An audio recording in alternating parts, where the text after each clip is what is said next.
Hey, it's Jay Patterson from the Good Life YouTube channel, and this is Andy from Warrior Roasters, and the hot chick, her name is Jill. I'm Jill. She's wonderful. This is Andy's girlfriend, and it's been a while since I've done a review, and Andy is a coffee reviewer, and a wine reviewer, and a cigar reviewer, and a beer maker.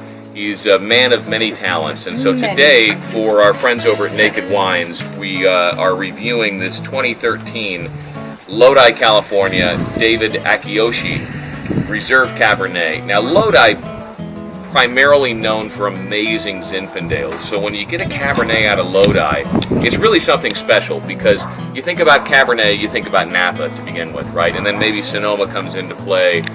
They've got some great cabs, maybe down in the Central Valley a little bit. But you think about Lodi and the Sierra foothills, you really think about Zinfandel to begin with. So we just cracked this sucker open. It's been actually opening up for about a half an hour, 45 minutes now. Andy, tell me a little bit more about this wine, how you came to discover it, and what you're tasting on the palate here, and what you get off the nose. So, of all the Naked Wine winemakers, David Akiyoshi probably is my favorite. The guy just makes quality wine. I don't know what else to say about that, of course. So let's just talk about this wine. So on the nose, after it's opened up here, of course, I get really big leather. Leather's real prominent. And let's take a sip and see how that does.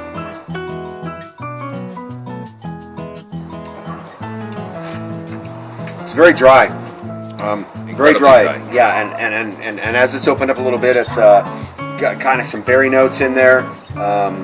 Just another fantastic wine from David Akiyoshi. My initial reaction with this was, if you've ever been out camping in the Sierra Nevada mountains, or really anywhere for that matter, but especially in the Sierra Nevada, when you've got the altitude, it can change your palate, it can change your senses.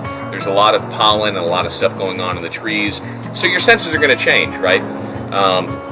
What I initially got off this was the smells and the taste of a campfire that's just been put out at either the end of the evening or the beginning of the morning. I get a little bit of a campfire. But Andy, I think you nailed it when you said big leather. Now, Jill, what are you getting off this wine right here? You mentioned berry earlier, and you also mentioned raisin, but what are you tasting now after about a half an hour, 45 minutes? I'm getting a little orange peel on it, okay. Actually. Okay, I get the orange peel on that. A little bit of orange on the nose, but it is dry. It's very dry.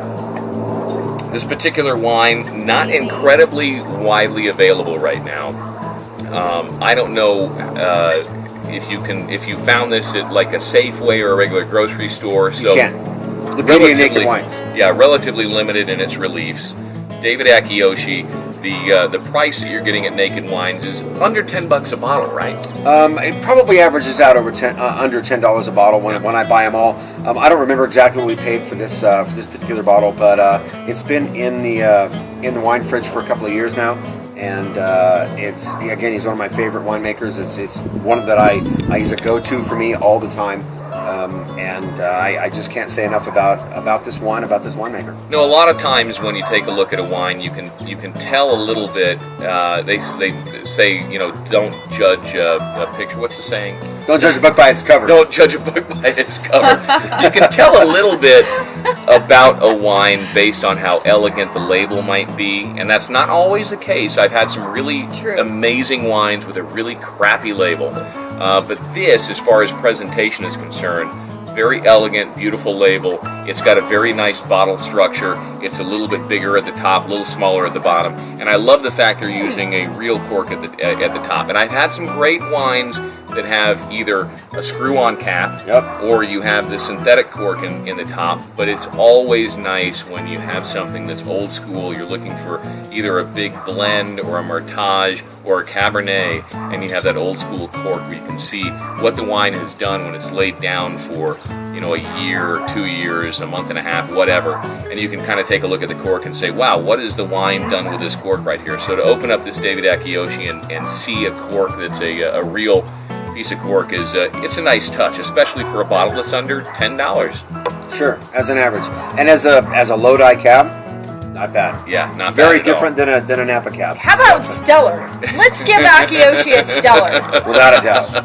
we'll give it a 3 thumbs up. If I had a third thumb, Heck yeah. we'll take Jill's injured third thumb from chopping the mushrooms tonight. It's the good Cheers. life. We talk everything about cigars, wines, and stuff that we enjoy. The good life, great music, great people, and have fun the next time that you decide to open up a nice bottle. Check out the David Akiyoshi.